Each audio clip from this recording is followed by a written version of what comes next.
I'm Elamin Abdelmahmoud, and this is Commotion. Okay, I'm going to tell you this. I'll be honest with you. Up until last week, I have not thought about the Rush Hour franchise in, 15 years. But now Rush Hour is in the news. So if you don't mind, let's just dip into it for just a second. You must take me to see Consul Hunt right away. Man, just sit there and shut up. This ain't no democracy. Yes, it is. No, it ain't. This is the United States of James Carter now. I'm the president, I'm the emperor, I'm the king. I'm Michael Jackson, you Tito. Your ass belong to me. That is from the first Rush Hour movie. That is Chris Tucker and Jackie Chan. That is 1998. And then you get a sequel in 2001. And then you get another one in 2007. And then you go, maybe we don't need any more of these sequels. But guess what? Nearly 2 decades later, we are getting another sequel. But how that sequel came to be is actually the real news, because one of the reasons we're getting Rush Hour 4 is because President Donald Trump wants there to be a Rush Hour 4, ? Stuart Heritage recently wrote about this seemingly bizarre use of presidential authority for The Guardian. Stuart, welcome to the show. Hi, thanks for having me. Of course. Listen, at this point, I think I'm kind of numb, to just the headlines that are coming out of this White House. But what was your first reaction when you heard that President Trump was reportedly using some of his influence and power to get Rush Hour 4 greenlit by Paramount?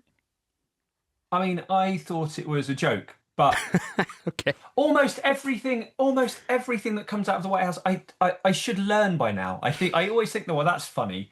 Oh, they want to get Greenland back. That's funny. And then it turns out, no, it's actually that really wants to.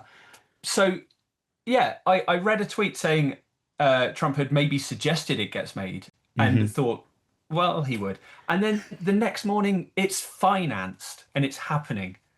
This is the world we live in, I guess.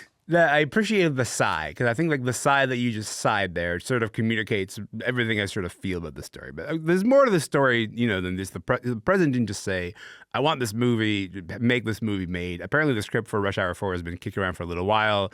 How do we get to this moment where there's a script that's been kicking around for a little while, and then suddenly President Trump is involved? What's the pipeline there?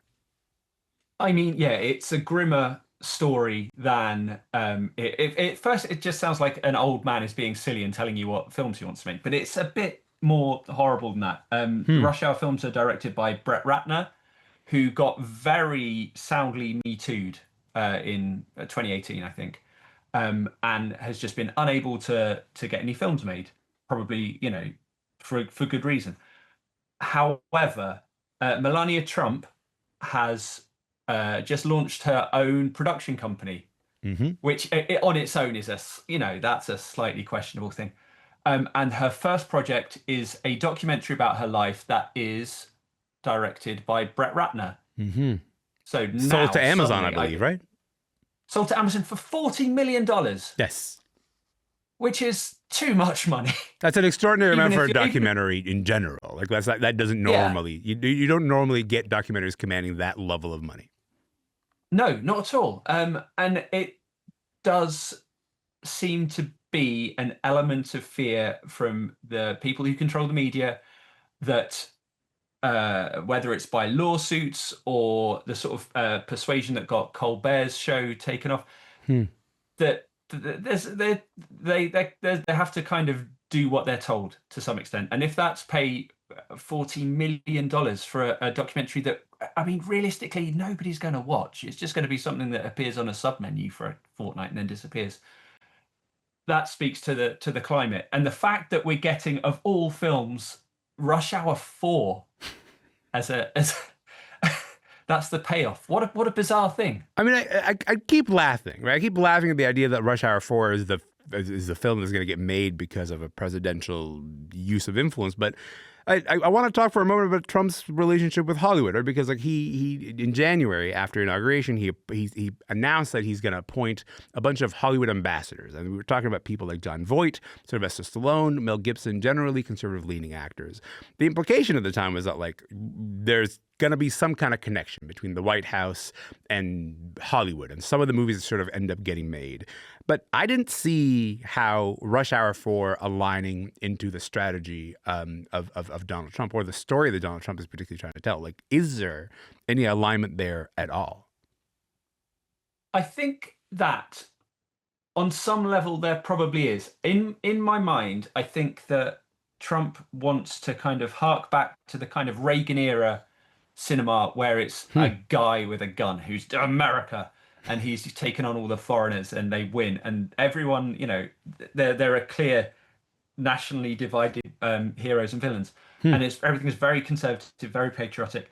And to some extent, I mean, that clip you just played of Rush Hour, where it was Chris Tucker explaining America to Jackie Chan, I think that in itself speaks to the kind of the message that he wants people to go and see. Yeah. But he does also just like bad films. His favorite film, by all accounts, his favorite film is Bloodsport, the Jean-Claude Van Damme kung fu film. There was, I think it was GQ, a piece where they described how he watches it, and he gets one of his sons to just fast forward the exposition, so that in the end there's just 45 minutes of Jean-Claude Van Damme kicking people, and that's his favorite film. Just watching Bloodsport, but not the conversations, just the fight sequences. No, yeah, you just watch it for the action. That's just like watching. I don't even have an analogy for that. I'm gonna. I think our brains went to the same place there. I will not do it. But if this is true, do you see this as like a flagrant case of, I don't know, a political figure putting his thumb on the scale and saying, you know what, the art that should be made is this? Or like, is there a way to read it where like, is this a humanizing thing in terms of being like, Donald Trump just likes bad movies and he knows enough people to go, let's get some popcorn entertainment going back, again. Is that a read on the story? Or is that, I think I'm being too generous, but you tell me. No, I think it's both. The same day that this happened, my friend sent me a text saying that Trump had spoken at a McDonald's conference, and his big idea was get them to put a little bit more tartar sauce on the Filet-O-Fishes, which is, genuinely the first thing I've agreed with him. It was, yeah. And I was like, oh, okay. Now I understand. Now I understand why everyone voted for him. And so there is that level of he's just a guy, but also it does, when any head of state starts dabbling in the culture that should be consumed by the masses, that's never a good thing. That's, you think back to kind of Brazil during the dictatorship, where they were banning different types of music, or in Russia they literally there was a set style of art that artists could do, and anything outside of that was banned. So it's a horrible nudge in that direction, but it's also the stupidest possible nudge, because it's, if they wanted to make Rush Hour 4, like, they've had 15 years to make that. Brett Ratner had 11 years before he got Me Too'd, where he could have quite happily, if the market demanded it, made Rush Hour 4, sorry. And nobody wanted it. What I appreciate about this is the level of confusion that is still on your face, even though the story is a few days old. You're like, I'm still haven't quite processed the fact that we are here. And you know what? Fair enough. I think like leave Trump out of this for a moment, which feels like an extraordinary thing and maybe a hard thing to do. Jackie Chan is 71 years old. It's been a while since we've seen Chris Tucker in a sort of a leading role, right? Like I think he was in Air, that movie about Michael Jordan. Yes, briefly, but it feels like, even if you wanted to make Rush Hour 4, the people who would make Rush Hour 4 are maybe not interested, and that's not the story that they specifically want to tell. Like, does it surprise you whatsoever that, there's enough sort of attention on this thing that you're like, yeah, this might be actually happening with Jackie Chan and Chris Tucker? It would, I'm sure he could athletically run me in circles, Jackie Chan. Even at he's as old as my father, but he could still.